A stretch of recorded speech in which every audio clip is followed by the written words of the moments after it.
Ben Askren has called it quits again. What's up, you guys? Sean Rossat, managing editor, FightfulMMA.com.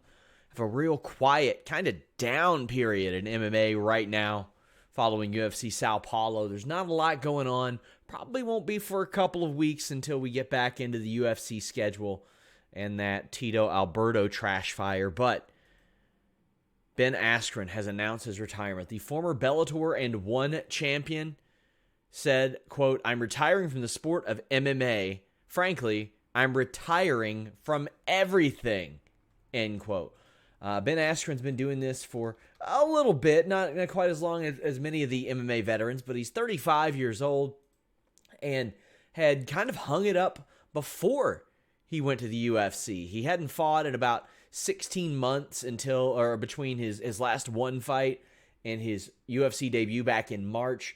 Of course, UFC traded him, or ONE traded him to the UFC for Demetrius Mighty Mouse Johnson in a very rare, unexpected, out-of-the-box move.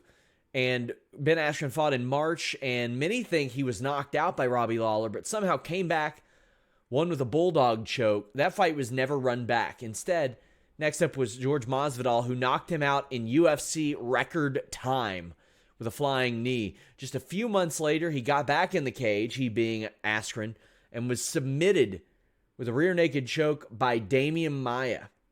So after a decade in MMA and even longer in submission wrestling and amateur wrestling, he retires.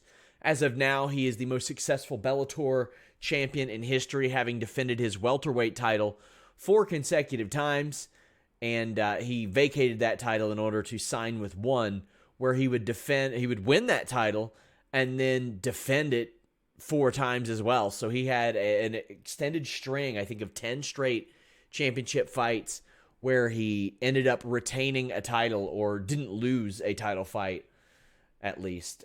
So Ben Askren, out of the game, 35 years old, kind of saw it coming. He had already retired once before. Now with these losses, it made a lot of sense. Leave a thumbs up. Let us know what you think. Subscribe. We're out.